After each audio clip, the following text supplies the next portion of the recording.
cards that you want. And I am amazed at the way CardMinder works.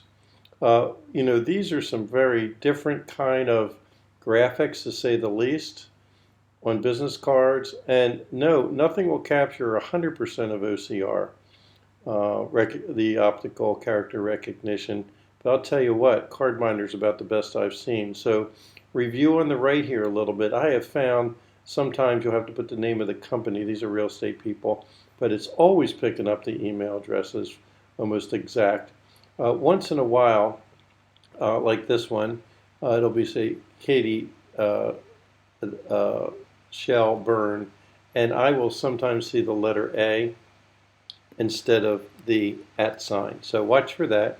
Very minor type of thing, but you can change that if you need to change that. If it'll stay like that, that would be great. Let's see if it does. Yeah, it did. Okay. So now let's just take a whole list of them. We want to turn into an Excel sheet that we can save these.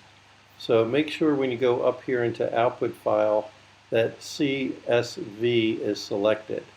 You want to make sure that's the type of output file that you're going to have, CSV. So you select CSV, and we'll call this test number 1, and we're going to put it on the desktop for us to see, and we're going to hit save. And here it appears over here. Now what you'll see, and this is the part where it's a little bit different, is that this is shown as a CSV file. If you double click on this, and we will, it's going to open in Excel as a CSV file. However, if you want to save it, and you want to save it as an Excel file, let's see what happens. Well, you know what? It actually worked. But what I have found is that many times it'll show up as a text file. If that happens, what you need to do is go to Excel. Instead of double clicking on the file, go to Excel, go to Open, and open it from there. I just did that about 5 times.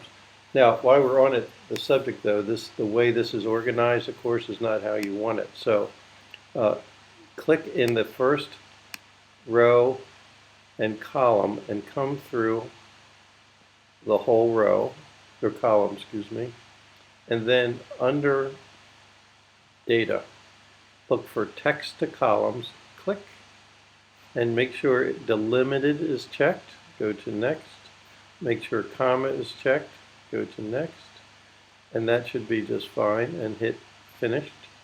And now you'll find everything in the row it should be in. And then I would select in the top left cell, just outside of everything, it selects all or Command All, Control All. And then I would go to Format and I would say Rows, Auto Fit. Then I would go to Columns and say Auto Fit. Here they are. Now, in case you want to align those, you can do flush left, center, flush right. But it'll be very apparent here if something's missing. So you'll see you need a couple phone numbers here. You can look right down all of these and see that here's one where the A was changed to a 3 because that's right next to the keyboard equivalent. So just go A. And you can go down here and figure this out quickly. And then save it as an Excel file, and you're in good shape. So that's pretty much it. Hope that helped you out. If you have any other questions, feel free to email me, mike@selvaggio.com. S-E-L-V like Victor, A-G-G-I-O. Online at mikemycoach.com. Really liking the ScanSnap scanner. And this is only one of the few things that it does. Hope you enjoyed that.